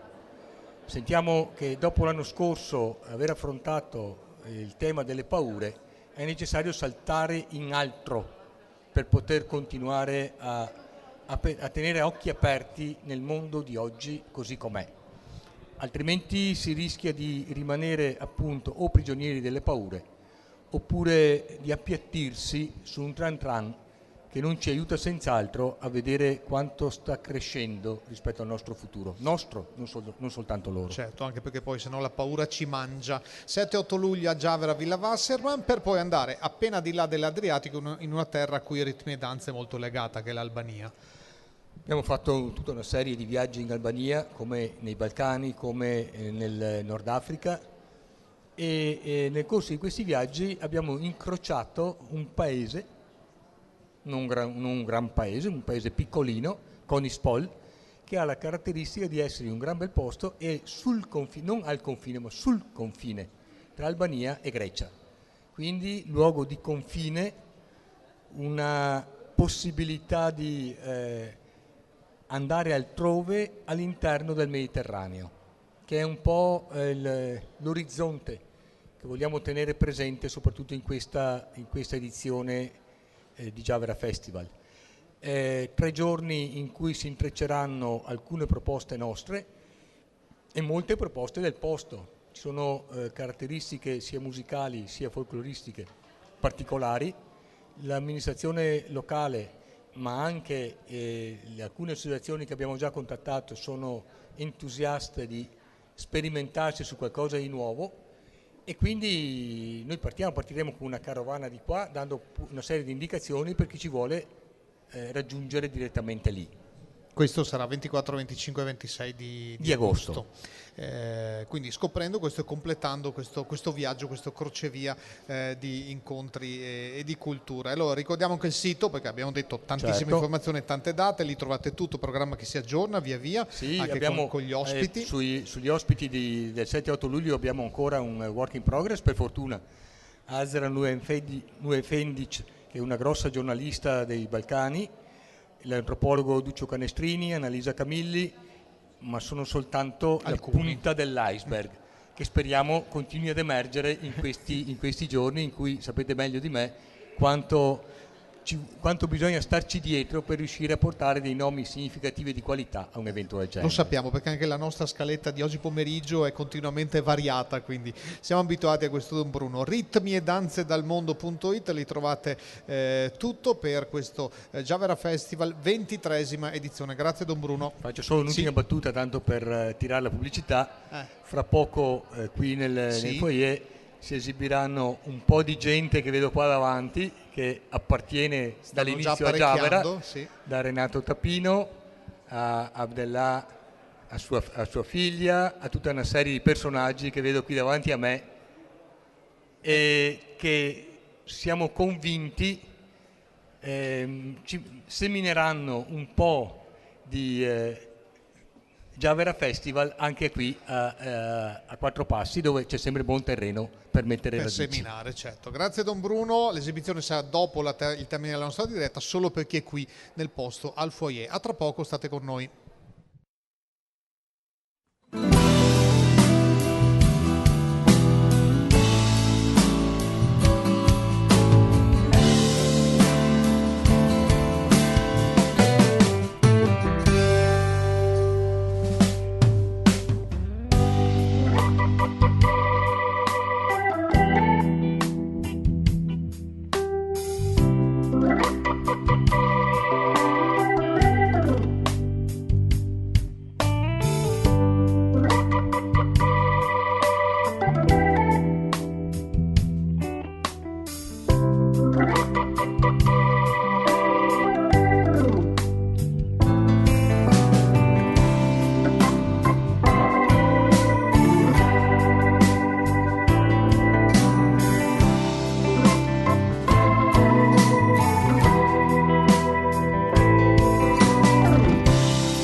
Ancora in diretta dalla Fiera Quattro Passi, 13ª edizione, ultimi minuti per noi per questa diretta su Radio Veneto 1 e in streaming su quattropassi.org. Saluto anche il folto pubblico che sta riempiendo oggi il Parco Sant'Artemio di Treviso, anche questo che è l'ultimo punto, il foyer dell'auditorium, l'ultimo punto di questo lungo percorso. Altra ospite, benvenuta ad Alberta Basaglia. Buongiorno, buongiorno. Il cognome Basaglia l'abbiamo citato la settimana scorsa perché proprio domenica scorsa ricorreva l'esatto anniversario dell'entrata in vigore della legge che porta il nome di Franco Basaglia, padre appunto della signora Alberta. Le faccio questa domanda, visto che questo fu un ospedale psichiatrico, oggi da anni ormai restituito la cittadinanza, per lei, per la sua famiglia, per quello appunto di cui suo padre e sua madre sono occupati, che cosa vuol dire che questo posto oggi sia così? Beh, vuol dire che è servito a qualcosa il lavoro e la lotta che sono stati fatti da Franco, da Franca, col gruppo che ha incominciato a lavorare con loro e che ha chiuso per primo l'ospedale psichiatrico di Gorizia, restituendolo anche quello alla città, poi quello di Trieste, anche quello restituendolo alla città. E ormai trovarmi in situazioni come questa, dove un luogo che una volta era un manicomio, un luogo di sofferenza e di esclusione, diventa invece un luogo di partecipazione e di inclusione sociale. Ci racconta in breve la storia di Marco Cavallo, per chi non la conosce. Marco Cavallo era un cavallo che esisteva davvero e che viveva nelle mura dell'ospedale psichiatrico di Trieste ed era l'unica persona che poteva uscire e entrare perché portava fuori le lenzuola da lavare, la biancheria da lavare, ed era ormai intimo di tutti i pazienti e della vita dell'ospedale. Quando l'ospedale è stato, fra virgolette, liberato, nel lavoro di liberazione molto è stato anche un lavoro di coinvolgimento delle persone che erano state rinchiuse lì in laboratori creativi di arte, per cui uno di questi tanti laboratori ha prodotto, perché i pazienti che ci lavoravano hanno voluto riprodurre un cavallo di cartapesta dentro il quale mettevano tutti i loro desideri, e quando c'è stato il momento di decidere il nome di questo cavallo l'hanno chiamato Marco Cavallo, come quello appunto, quello vero. Questo cavallo di cartapesta è stato sostanzialmente il simbolo della liberazione dal manicomio, perché quando nel 73 Trieste ha definitivamente chiuso la struttura, dando vita ai servizi nel territorio, quel giorno con Marco Cavallo è uscita tutto quello che stava nell'ospedale, i pazienti, gli infermieri, i medici, i volontari, e sono andati tutti per la città assieme a Marco Cavallo. E questo è l'episodio, insomma, un po' l'immagine simbolo di quell'epoca. Lei si occupa, non da oggi ma da tanto tempo, di donne, ha cominciato a farlo a Venezia, aprendo un centro donna in tempi in cui parlare di violenze di genere non era forse così facile, è stato profetico. Adesso purtroppo siamo ormai anche nei telegiornali alla conta i contatori, no? C'è il TG2 ad esempio che ha questo contatore che purtroppo anche recentemente ha visto aumentare la cifra. Su questo quanta strada c'è da fare? Lei tra poco alle 18 a Treviso Palazzo dei Signori parlerà proprio di questi argomenti. Ma su questo credo che ci sia molto da fare, come c'è da fare molto ancora anche rispetto al problema della salute mentale, nel senso che anche rispetto a quello c'è ancora molto da lavorare, da creare i servizi, da non abbandonare le famiglie e così via. Rispetto al problema della violenza contro le donne c'è molto da fare, come c'è sempre stato molto da fare. Probabilmente adesso se ne parla di più e quindi sembra che il problema sia più impellente. La mia posizione è che in realtà questa cosa ci sia sempre stata e che finalmente le donne incominciano a non voler più sottostare a queste violenze, e spesso nel momento in cui si ribellano non si riesce a salvarle tutte. In questo lo chiedo da maschio. Si parla sempre giustamente della donna vittima, chi la vita la perde, chi la vita ce l'ha rovinata dopo, però sento parlare poco nel dibattito, chiedo appunto la sua esperienza in questo senso. Qual è il lavoro che va fatto sull'altra metà del cielo, cioè noi? Io credo che il lavoro che va fatto su tutte e due le metà del cielo sia il lavoro coi bambini, nel senso che lavorare sul rispetto reciproco e sul rispetto tra i generi e tra le persone sia la cosa fondamentale che bisogna fare con i bambini a scuola, e crescere con loro con queste idee, con queste volontà. Dopodiché certamente ci devono essere realtà che si occupano degli uomini fra virgolette violenti, però devo dire la verità che non trovo sia corretto che anche di questo problema si devono occupare le donne. Ecco, quindi penso che gli uomini che capiscono qual è il tema su cui lavorare dovrebbero incominciare a rivolgersi ai loro simili. Ecco, questo è un aspetto importante. In questo le istituzioni in senso lato cosa possono fare? Molti centri donna sono nati a Venezia, appunto, dove lei se ne è occupata, ma ormai sono sparsi in varie città, lavorano sempre più in rete, anche questo lo sappiamo è importante, ma cos'altro c'è da fare e come le istituzioni, quindi comuni, regione, Stato, devono agire? Beh, insomma, mi sembra che le realtà locali e anche regionali così si stiano abbastanza occupando di questo tema.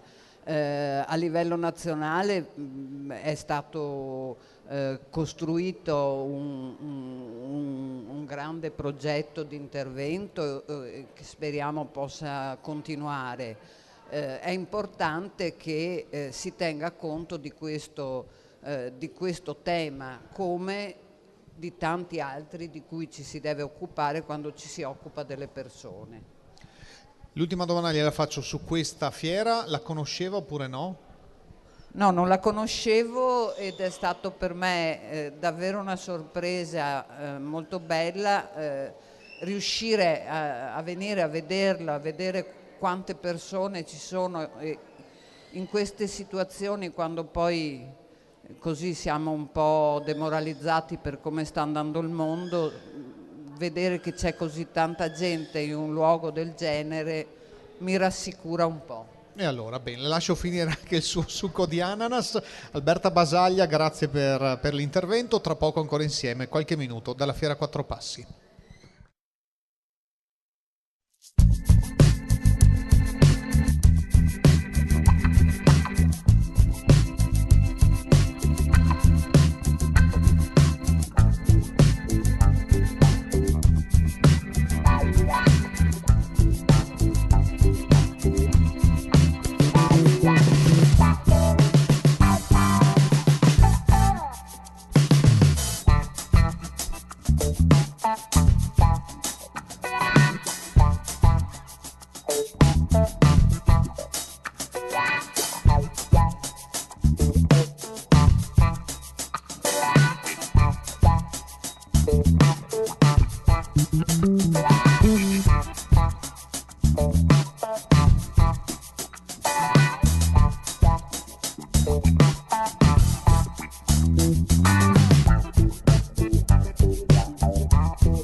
Fiera Quattro Passi ancora su Radio Veneto 1, in streaming su quattropassi.org, tanta gente che sta arrivando ancora qui al Parco Sant'Artemio, pomeriggio affollatissimo. Tra poco con la chiusura insieme ad Alessandro Franceschini, Mirko Dalla Libera, daremo anche qualche numero indicativo sulla partecipazione. Adesso, per conoscere un'altra realtà, si parla della rete, dell'incontro della rete nazionale delle comunità e villaggi di co-housing, che si chiama Oltre Confin. Ce ne parla con i suoi ospiti Elena Mattiuzzo.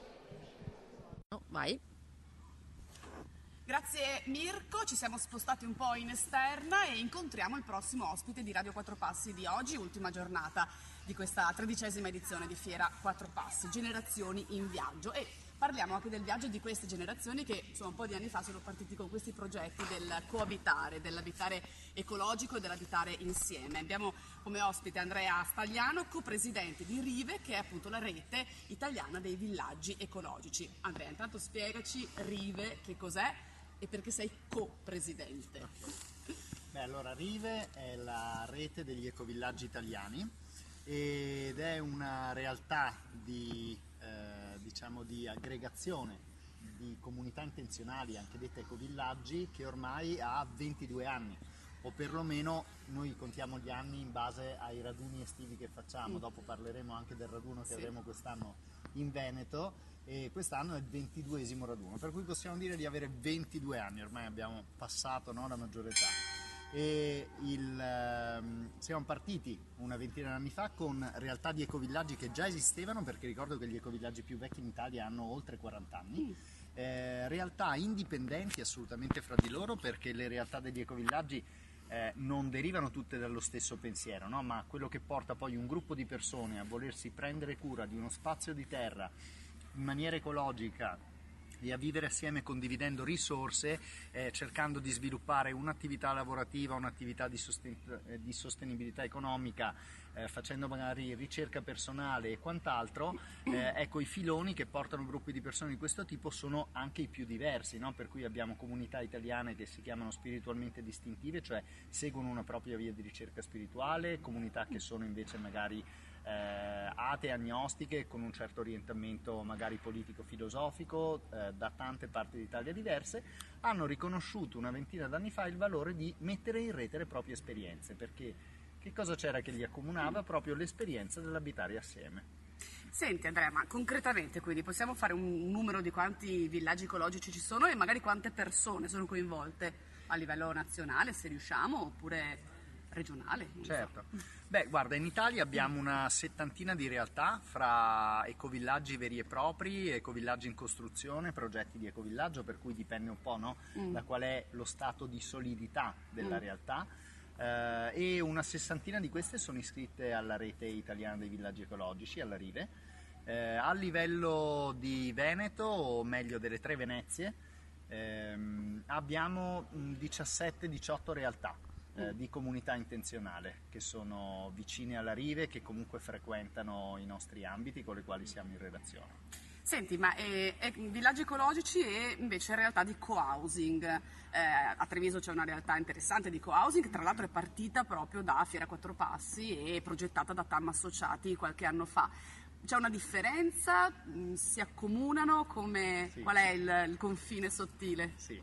Allora, la differenza sostanzialmente è sia nell'ubicazione, di solito i co-housing sono in un contesto prettamente urbano, mentre l'ecovillaggio tenta di andare in un luogo più in mezzo alla natura, immerso nella natura, anche perché una delle dimensioni dell'ecovillaggio è molto spesso anche fare agricoltura, per cui curare anche la parte di sostentamento alimentare della comunità.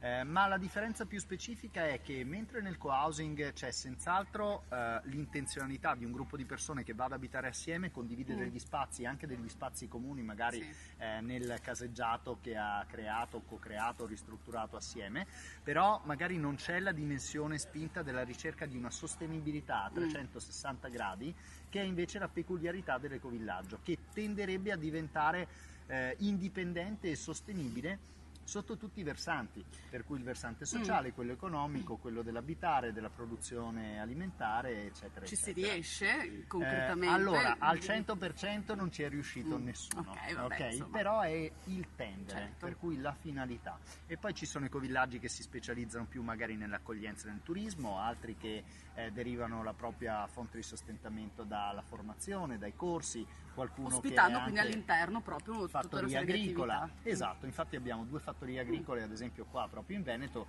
con le quali andremo poi a organizzare il raduno.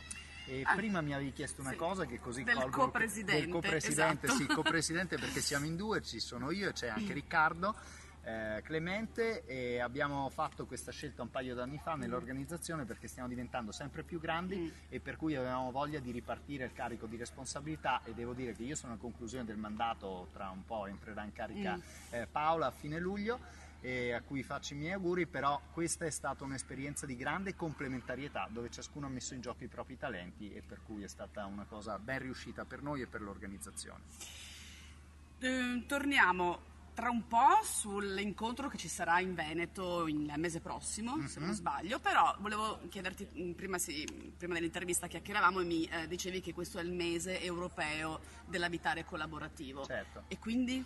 E quindi questa è una riprova in più che oltre alle differenze ci sono anche similitudini fra co-housing ed ecovillaggi, perché la specificità è proprio l'abitare assieme, abitare collaborativo, ed è proprio in Europa, in Belgio, in Olanda che è nata questa iniziativa 6 anni fa, dove co-housing ed ecovillaggi hanno detto: perché non facciamo vedere quanto grande e vasta è questa realtà dell'abitare collaborativo, affinché le amministrazioni locali, il mondo politico possa riconoscerci e, se non agevolarci, perlomeno capire la peculiarità di queste realtà che sono dei punti di forza per il territorio, per cui è arrivata 3 anni fa anche in Italia, e adesso in tutto il mese di maggio abbiamo tutta una serie di open day fra co-housing ed ecovillaggi e organizziamo assieme questa cosa. E visto che parliamo di appuntamenti, ce n'è anche un altro interessante, per cui per l'abitare collaborativo basta andare sul sito ecovillaggi.it oppure porteaperte.ecovillaggi.it e trovate tutte le iniziative. E poi c'è un'altra interessante iniziativa qui invece a livello locale, 2-3 giugno, incontro Rive Triveneto, per cui prima di quello nazionale ci scaldiamo nella zona di Cervarese Santa Croce, e di solito c'è sempre un centinaio di persone, una buona opportunità per incontrare le comunità del Triveneto. Più locali, e poi però quello nazionale è ospitato in Veneto, anche quello quest'anno, giusto? E infatti non è un caso, no? Un unplan, proprio perché sono ormai 4 anni che come Rive Triveneto stiamo facendo tante attività qui, molti incontri presso il Rosmarino, ormai ci chiedono di fare almeno 1 o 2 incontri, e per cui è diventata veramente solida e vitale la realtà delle persone che abitano in comunità o che sono affini o vicini al mondo delle comunità intenzionali, e anche questo che ha spinto Fattoria Rosmarino a dare la propria candidatura. Altre 2 comunità, che sono Rio Selva e Corte del Vento, che è la comunità in provincia di Vicenza, dalla quale tra l'altro vengo io, ad allearci con Rosmarino e per la prima volta a presentare una candidatura portata da 3 comunità assieme in un unico luogo, e per cui quest'anno avremo il nostro primo raduno in 22 anni fatto in Veneto. È veramente il momento di applaudire. Bene. E Andrea, un'ultima cosa, tornando all'Europa, possiamo collocare l'Italia in qualche maniera come percentuale di presenza di villaggi ecologici o di coabitare o di co-housing rispetto al resto dei paesi europei? Siamo avanti. Ecco, per una bene, volta non avevamo dubbi, però per una volta effettivamente. No, dai, siamo avanti, no? Perché intanto la rete italiana degli ecovillaggi è la più vecchia d'Europa assieme a quella spagnola, per cui è l'esperienza più consolidata di esperienze di comunità che si mettono assieme, e poi anche probabilmente uno dei territori dove c'è una densità più ampia, e questo nonostante le amministrazioni non sempre favoriscano realtà di questo tipo, ed è quello che vorremmo, anche andare verso anche l'approvazione di un riconoscimento del mondo delle comunità intenzionali. Ci abbiamo provato nella scorsa legislatura, poi si è interrotta prima del tempo, chissà che il futuro ci dica meglio. Vedremo il prossimo, esatto, infatti. la prossima, no, la legislatura è in corso e il prossimo eventuale governo che si insedierà. Andrea, qui in fiera abbiamo delle esperienze concrete. Rio Selva sono espositori nostri, Assolutamente.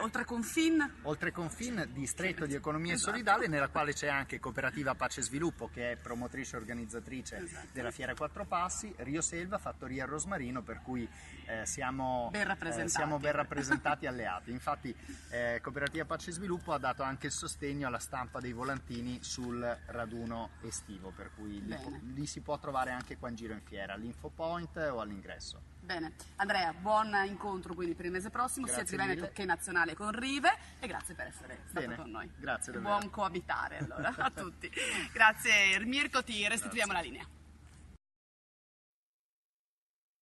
Ultimi minuti insieme dalla Fiera Quattro Passi nella nostra diretta su Radio Veneto 1 e in streaming su quattropassi.org. Chiudiamo infatti tra poco per dare spazio qui nel foyer ad altre iniziative. È un ricco programma che ancora segue fino alla sera. Siamo alla fine della nostra quarta diretta, appunto questi 4 pomeriggi che abbiamo passato insieme in radio e in streaming. In streaming poi ci ritrovate su YouTube, ritroverete anche i volti e le voci di Mirko Dalla Libera, presidente della Cooperativa Pace e Sviluppo. Grazie.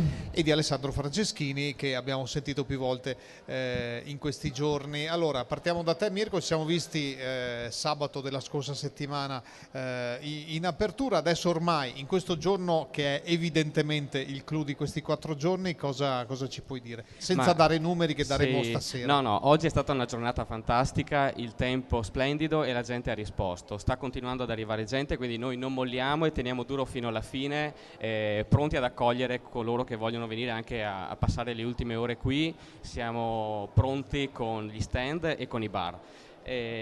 Aspettiamo di fare i conti alla fine, ma siamo molto soddisfatti. Alessandro? Sì, devo dire che io sono rimasto molto colpito da come quest'anno, appunto anche in giorni di pioggia, in giorni non facilissimi, quelli dello scorso weekend, il pubblico ha risposto e anche devo dire il tema di quest'anno è stato molto indovinato, azzeccato, e anche c'è stata una bella risposta da parte dei ragazzi, che era l'obiettivo di quest'anno, cioè volevamo fare in modo che la fiera appunto si aprisse un po' anche alle nuove generazioni. Chi viene in fiera e guarda quelli che come me portano e come Mirko portano la maglietta appunto di Quattro Passi, se vedono appunto l'età media si è decisamente abbassata, perché abbiamo fatto intervenire molti ragazzi scout dell'alternanza scuola-lavoro, ragazzi appunto delle superiori, e effettivamente questo cambio generazionale che cercavamo, che speravamo, si vede, e speriamo che continui anche le prossime edizioni. Nel vario materiale che poi i visitatori trovano all'ingresso, insomma c'è tutto il programma, anche le varie iniziative che ancora da qui a sera si svilupperanno. Non abbiamo parlato in questi giorni dei premi. Vogliamo fare un cenno anche a questo, Mirko, Alessandro? Sì, i premi, noi abbiamo sostanzialmente 2 premi. Un premio è il cosiddetto premio Quattro Passo Avanti, che viene ogni anno assegnato all'espositore che più è piaciuto ai visitatori, per cui tutti i visitatori ricevono a inizio fiera un talloncino dove possono votare il loro espositore preferito alla fine della fiera, in tutti i sensi. Poi riceviamo questi talloncini e poi verrà eletto appunto il nominato. Cosa che si saprà in serata. Si saprà, di solito qualche giorno dopo, perché abbiamo bisogno lo spoglio è molto laborioso, non come quello dei seggi più complicati. E invece quest'anno per la prima volta abbiamo chiesto proprio ai ragazzi dell'alternanza scuola-lavoro di fare un premio scommessa si chiama così perché è un premio speciale che assegnano diciamo, i ragazzi proprio dell'alternanza scuola-lavoro che voteranno l'espositore che secondo loro è la scommessa per il futuro, cioè che più diciamo, ha una carica di innovazione rispetto alla proposta, rispetto proprio a un futuro di economia solidale e sostenibile. Mirko, personalmente la cosa che a te ha colpito positivamente di più di quest'anno, oltre all'afflusso, oltre all'efficienza ormai consolidata? Sì, gli espositori sono sempre più di qualità e come dire, accettano le sfide che noi lanciamo, nel senso che si adeguano al tema e cercano di essere attinenti anche, e questo è uno degli aspetti più importanti. Quindi sicuramente in vista del prossimo anno faremo uno sforzo sempre più di innovazione e chiederemo agli espositori di seguirci in questa sfida, prima cosa.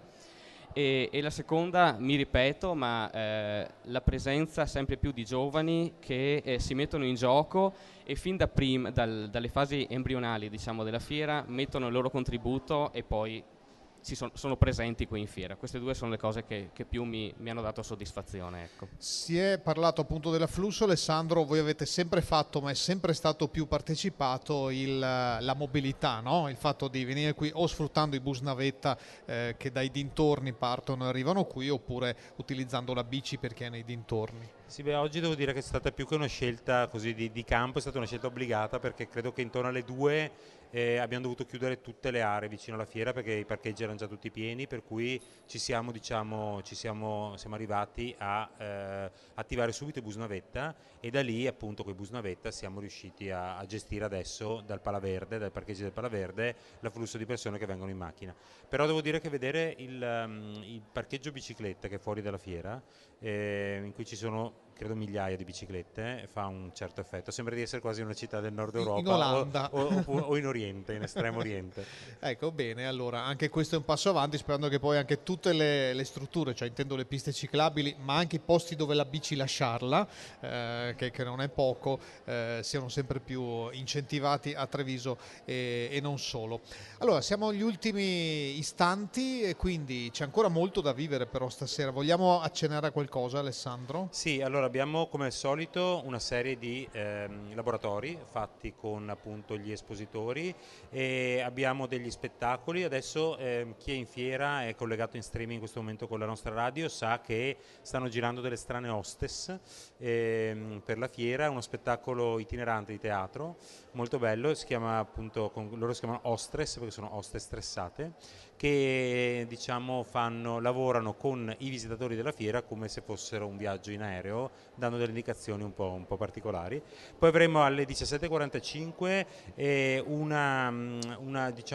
una visita al Parco dello Storga guidata con una valutazione anche di tutti gli aspetti legati alle acque e alla fauna e alla flora del Parco dello Storga. E poi avremo una serie di laboratori degli espositori e uno spettacolo sempre con le hostess a fine serata giornata. Nell'area spettacolo. Ecco, ricordiamo che tra l'altro che gli espositori, l'esposizione chiude intorno alle 19:30, però fino alle 21 si può cenare, ci sono un sacco di proposte. Abbiamo sentito purtroppo solo i profumi finora degli ospiti che sono arrivati qui a cucinare e cucinano, sono davvero tanti ed è tutto molto buono. Allora, Mirko Della Libera, questo primo anno insomma ti pare passato da presidente? Sì, molto come dire, motivante, faticoso ma pieno di soddisfazioni, no? Io sono contento, ho un gruppo anche di collaboratori, di persone che mi danno una mano molto efficace, bravo, e i dipendenti danno il loro contributo e lavorano tutto l'anno, quindi io sono molto soddisfatto. Adesso ci diamo un attimo di pausa, qualche settimana, ma fin da subito inizieremo a pensare alla proposta del prossimo anno. La 14ª. Sì. Benissimo, allora grazie per questa fiera, insomma, da parte di tutti i partecipanti che sono venuti qui e ancora qui saranno. Alessandro? Io ringrazio Mirko Cavallin che ci ha condotto appunto queste 4 dirette, 8 ore di diretta, sempre riuscendo, un po' di mestiere, riuscendo a interfacciarsi con ospiti di tutti i tipi che presentavano appunto gli argomenti più diversi. Siamo passati veramente abbiamo toccato di tutto in queste 8 ore di diretta. Tra l'altro le 8 ore di diretta sono disponibili sul sito della fiera, quattropassi.org, c'è appunto la pagina dedicata a Radio Quattro Passi in cui ci sono tutte le dirette, e quindi anche dell'anno scorso, anche dell'anno scorso, quindi c'è la possibilità proprio di andare a vedere anche degli argomenti che più interessano, la scaletta diciamo, e gli interventi che possono appunto incuriosire di più. Grazie Alessandro, grazie Mirko. Noi ringraziamo allora gli amici di Radio Veneto 1 che sono stati media partner di questa edizione 13ª di Fiera Quattro Passi Generazioni in Viaggio. Attendiamo di conoscere quale sarà il tema del prossimo anno, ancora nel mese di maggio verosimilmente, di solito 2 weekend, ma vedremo se ci saranno novità. Ringrazio Edi Daici alla parte tecnica, tutte le ragazze dell'ufficio stampa, Lisa, Elena e tutte le loro studentesse dell'alternanza scuola lavoro, la provincia di Treviso che ha ospitato e aperto le porte a questo parco, che è comunque un parco visitabile durante la settimana. Da Mirko Cavallin a voi tutti buona serata e buon proseguimento al prossimo anno.